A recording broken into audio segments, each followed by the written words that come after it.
In this video, I'm going to talk about my great solo Pendragon campaign. A while back, I did a video about how I play Pendragon, what I love about it, and how I play it solo, and I wanted to dive into that a little bit more detail and share how my story is going so far. I'm going to break this into a few different videos, kind of taking chunks of the story step by step, and hopefully give you a good insight into what's going on, but also how to play through the Great Pendragon campaign solo. I'm doing this now kind of in celebration to Pendragon 6th edition coming out. It came out this week, and I'm excited to take a look at that at some point. And they also came out with a campaign called the Grey Knight campaign, which I think is a rework. I think that was a campaign from an older version, and they reworked it for 6th edition. I'm excited to read that at some point as well. So that is why I'm doing this video series now, is because I wanted to share what I've been doing so far solo with the Great Pendragon campaign, but also the timing felt right. So like I said in a previous video, I covered a lot of my setup to how I approach Pendragon solo. So I'm going to kind of skip that stuff. If you are interested in learning a little bit more about how to play Pendragon solo and why I think it is an excellent game to play solo as far as RPGs go, see my other video. I got the link below. What this video and the next few videos in this series are really going to cover is the storyline and what's been happening with the characters that I have in that story, and then how I approach those time periods when I play solo. I'm going to talk about some of the problems that I had, how I solved them, and things that I maybe could have done better while playing solo. So normally this is a point when I would give a spoiler warning, but I do want to say that I have found it very, very helpful to listen to somebody else play through the Great Pendragon campaign and then play through it myself. And the reason that I found that helpful is, yeah, it does spoil things a little bit, but you're gonna read through that adventure that you're doing for that year anyways. But what it does do is some of the years presented in the Great Pendragon campaign, there's either not a lot going on, or they're a little confusing, or they're very, very full. And listening to somebody else go through them is really, really helpful, because it helps you kind of mitigate some of those problems that are in the Great Pendragon campaign when you just kind of are taking it at face value. So what I do and have done is I listen to the Esoteric Order of Role Players podcast. They went through the entire Great Pendragon campaign, and the DM in that entire series does a really good job of putting adventures in when things are quiet, or breaking up a whole bunch of events that might happen in one year into multiple years. And so I kind of used that series of role-playing games that they recorded in the podcast is my roadmap going forward for my solo play. So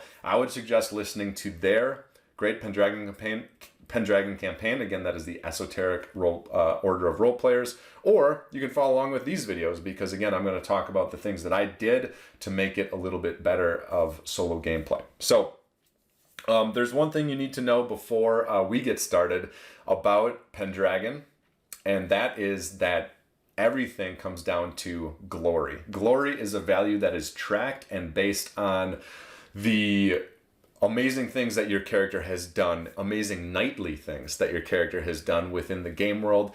And everything that your character does, it all comes back to glory. You want to get and acquire as much glory as possible, so that by the end of your character's run, they have a lot of glory. So that's kind of what's going on in Pendragon. It's all about glory.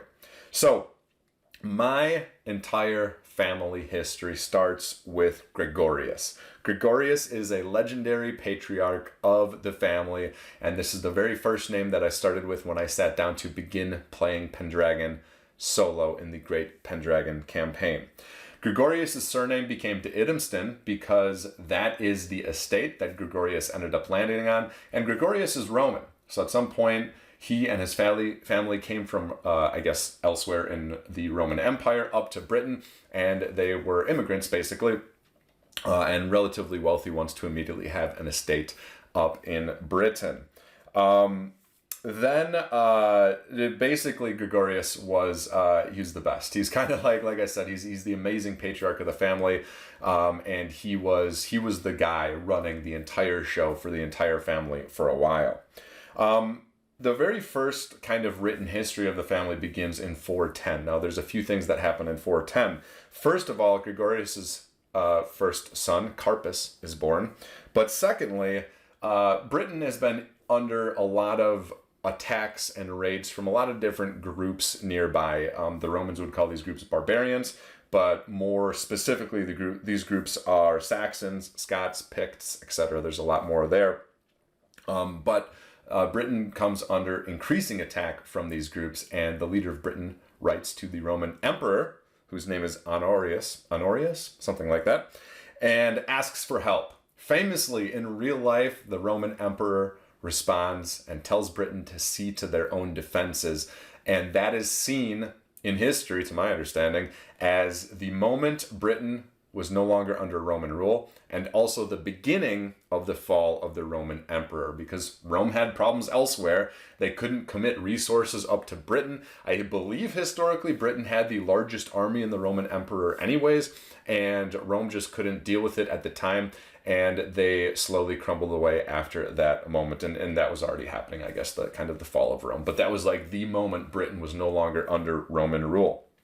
And so, for the next 30 years of the time period of my family, of Gregorius to Idumston, it was chaos. It was absolutely chaos. However, in those 30 years, the transition from Roman, being a part of the Roman Empire into feudal vassalhood, knighthood under a king, that took place. And by the time the year 439 rolled around, there were knights, there were kings, and it was the beginning of a medieval society. So in 439, family history begins to take shape because Gregorius has died. He's died sometime between 410 and 439. There's not a specific history about it, but he's no longer alive in 439. And family history, we know that because Avitus is born, the third son, the third generation now of this Roman family, this Idumston family in Britain. Knights are roaming around Britain, Saxons are invading, and knights defend. It's kind of this clockwork thing. Every year the Saxons invade, and every year the noble knights of Britain defend and push those Saxons back out of Britain. And it's this constant thing. In this period, this 439, 440, the Idumston coat of arms is created. It is a Roman spear diagonally across a light field, and sometimes there's a shield behind it, sometimes there is not, depending on this time period and what there is. So between 439 then and 455, the next 20 or so years, there's a series of wars, and kings rise and fall in Britain. What they find out in Britain is that it's easy to be a king among different lands, but they really need a Pendragon, a main king, a king to unite all other kings in Britain, and that's what they are able to do, is create a king, a Pendragon, and many of these rise and many of these fall. And it's basically the Pendragon's job to keep Britain safe from invaders. Additionally, in 455, the De Idumston family begins to passionately, really passionately hate Saxons. Saxons are a big problem to Britain. They're a big problem to the De Idumston estate. And the entire family hates Saxons with a passion. That is a reoccurring theme for the De Idumston family, and also for most people who play Pendragon. They also don't like Picts, but that's not as big of a deal. Between 456 and 465, several important family events occur. I'm going to read them from the list here. First of all, Rome is sacked. In 455, the Roman Empire officially is gone. It is no more. Rome itself is gone. I think there is... Again, this is my bad history lesson showing, but I think there's like an Eastern Roman Empire that still exists for quite a while after Rome is officially sacked, but the Western Roman Empire, the part that Britain was a part of up until 410, it is no more. At this point, any fantasies that the De Idumston family had of returning to Rome are gone. They are now stuck in Britain.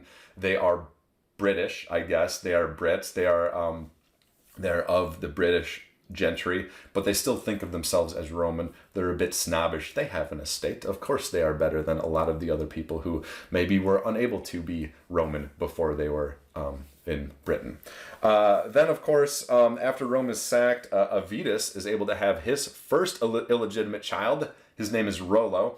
This theme recurs quite a bit of the men of the De Idumston family having illegitimate children, because after Rollo comes Carmel. Avidus' second illegitimate child. Avidus then marries Iria around 464 time period. Then something bad happens. In 463, the Night of the Long Knives occur. This is a night drenched in Saxon treachery. Carpus is killed in this night in 463, and the burning hatred that the Idemston family has for Saxons is increased triplefold. And the family can't even deal with Saxons. There are multiple times throughout the game that I played where a knight sees a group of Saxons and charges them, throws caution to the wind because their hatred of the Saxons is so much. And so it's because of this night, the Night of the Long Knives, where Carpus, one of the knights of the Idemston family, was murdered in treachery. Now, Carpus ended up with 4,800 glory. Gregorius had 3,000 glory. So Carpus died a little early, didn't quite reach his father's glorious nature. And we'll see what Avidus can do here as kind of the lead of the household here. In 465, my actual first character, Artorius, is born. That is where my character's story starts, but the family history is still going. I want to point out here really quickly before I continue that illegitimate children are a big part of my game, and they're a big part of the Pendragon kind of universe.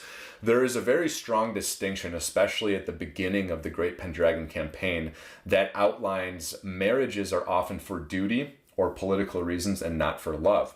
You can probably make a connection to the Game of Thrones books in this way.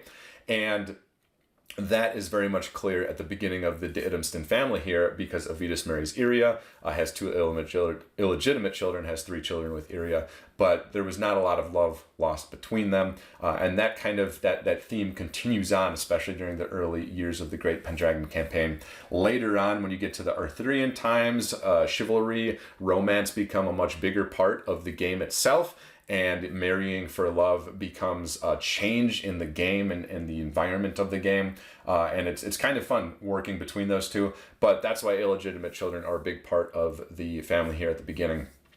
They're also important, as is having a large family, because in Pendragon your character can die. And having extra brothers or sisters or family members that you can then create a character out of is super helpful so that the game doesn't end. So, at this point in the family history, Carpus is killed, Avidus becomes the head knight. In 466, Artorius' brother Adrastus is born. In 468, cousin Salvatorix is born. More Saxon invasions occur in the late 460s, early 470s, and Cosmo is born in 473. So after 2 illegitimate children, Avidus with Iria, they have 3 legitimate children. Artorius, the first one, Adrastus, the second one, and Cosmo, the third one. Despite the Saxon invasions during this period, the Idemston family estate flourishes during this time period. Avidus seems to be living up to the name of Gregorius.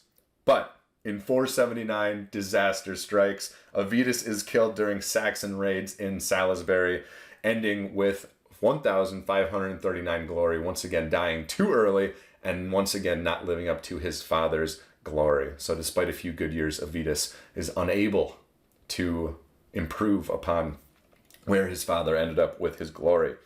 There's a problem now, because Artorius is not old enough to be knighted. He is still too young. Iria, despite the danger that this presents to their estate, is able to hold things down. She begrudgingly relies on Rollo and Carmel as some extra family muscle to keep some ruffians out of the estate, until Artorius is able to be knighted in 485. Around this time period, King Uther, who is Arthur's father, also becomes crowned as Pendragon of Britain, and does a generally good job of keeping the Saxons out of Britain during this time period. And this brings us to the year 485. 485 is the start of the Great Pendragon campaign, which means everything I just went over was character creation. This is why I love this game so much. I sat down to play this game and I spent probably an hour and a half, 2 hours creating my character and also my family history. You'll see it scrolling on the screen here. It's gameplay. It's you're playing the game, you're making decisions, you're rolling dice, and it creates a history unique to your family that then forms what's going to be happening with your first character moving forward. And it's so fun. It's so engaging. I absolutely love it. And so where I stand at this point when I was playing, it's 485. There are some themes following up with this family. Number one, illegitimate children. While Iria is not fond of them, nobody bats an eye. It's just a thing that happens. And quite frankly, for Avitus, who is the person doing it, and Arturius, who grew up in this environment, it's not a bad strategy because it gives you more children who can turn into more muscle down the road. Secondly, there's a lot of danger in this world, and there's a theme here of Carpus dying too early, Avitus dying way too early, and now Arturius just being knighted. Can he break the trend? In addition to that, if you look at the glory of the three knights in the family so far, Gregorius, Carpus, and Avitus, it's going downhill. It's going way downhill. And so can Arturius stop this trend and reverse it? And then finally, Iria is now being kind of seen as a matriarch because she is the oldest person in the family. She's the only person who was there-ish, was there when Carpus was alive and was maybe there when Gregorius is alive. And so she's got that connection back to the generations before that nobody else has, because everybody else is basically Avitus's kid and Iria's kid. And she's by far the oldest and the wisest at this point, even though she's not that old. She's only like 46 years old, or 41 years old. And, but she's the matriarch. People look up to her and she has sway within the family. And those are the themes. So that is character creation. That's how I set things up, and that's what happened to my storyline. I want to talk a little bit now about what this actually looks like for me when I play it solo. Like I said, that entire piece, character creation plus family history creation, is pages 44 through 50 of the 5th edition rulebook.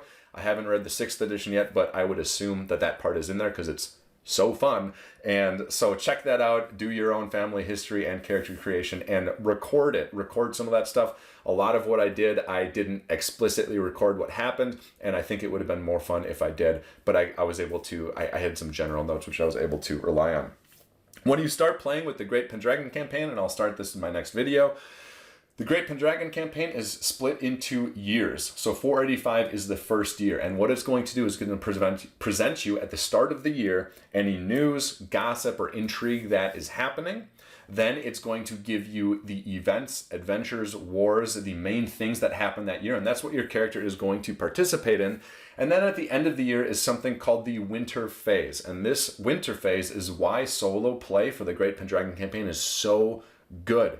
Because after all the events of the year, you go through a checklist of things that you do that help you identify whether or not your estate flourishes, how your family grows, or maybe what tragedies befall your family. And it takes you through, like, it really truly feels like a full year has passed. And over time, all those different changes add up to an incredibly complex and enriching story. I do have a document I think I'll be sharing by the time of this video that I've kind of put together that helps organize things a little bit better, including that winter phase synopsis.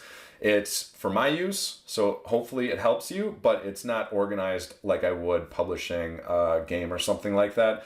And so hopefully you can get some use out of it and it helps you. But if it is confusing, I apologize, because it's just kind of how my brain works in the things with that. So yeah, when you play the Great Pendragon campaign, like I said, you go through each year step by step, and it's really good solo that way because it presents a structure to the story, but your character can maneuver within that story. It does feel like a ride or like you're on guardrails a lot, but again, there's a lot of opportunity and space to maneuver within those guardrails, and really, in a solo campaign like this, I don't mind being along for the ride. You know, like the story's good enough where as you go along, your character gets to experience these moments and be a part of these moments, and how your character does in those moments then reflect back on your family and the glory of your character, and sometimes even the story changes, and all of that is fun, even though ultimately we know that King Arthur is going to become king at the end of the story, or at least during the story. That doesn't ruin the enjoyment for me. It's the ride that matters, not necessarily the destination. So a few big notes for solo, a few tips here to end the video. First of all, I found it easiest to play this solo if you have family goals for your character. So if you think about my family, the biggest goal right now is to return to glory. Gregorius, the most famous knight of the family, had 3,000 glory upon his death. Carpus was worse than that at 2,480, and Avitus was even worse than that with an abysmal 1,539 glory. And Arturius, in combination with hopefully some wisdom from Iria, their goal is going to be to reverse that trend and to get back to the heights of Gregorius, of Arturius's great-grandfather, and kind of recapture the glory of the family. The family has fallen among hard times, is no longer honored or respected like they used to, and that is what Arturius is going to try and do, is trying to recapture and reclaim the position and the status that they used to have as the Irmsten family. So I would suggest a family goal for your family could be vengeance against the Saxons. There's a lot of really cool little story hooks within the Great Pendragon campaign and the history of building your family. And I would suggest trying to find something that would guide your character, saying, okay, I'm going to do all the events in the Great Pendragon campaign, but this is the thing that we're focusing on. We want to, in my case, regain the glory of past generations. Secondly, there's a consideration for you around gender and the role of female knights.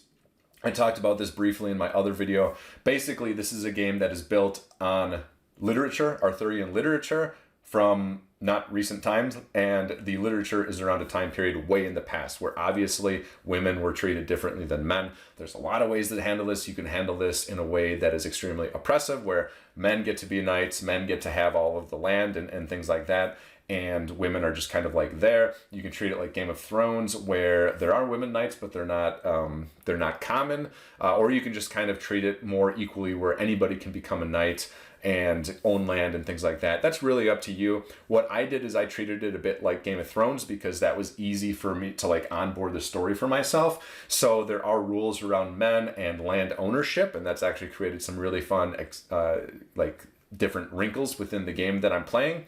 However, there are women knights and women can become knights, but it's just like not the norm. And so it's not illegal or never been done before, but it's just not the norm. And that way there is a weird like law thing around land ownership and stuff like that, which comes into play very quickly, I think, within my story.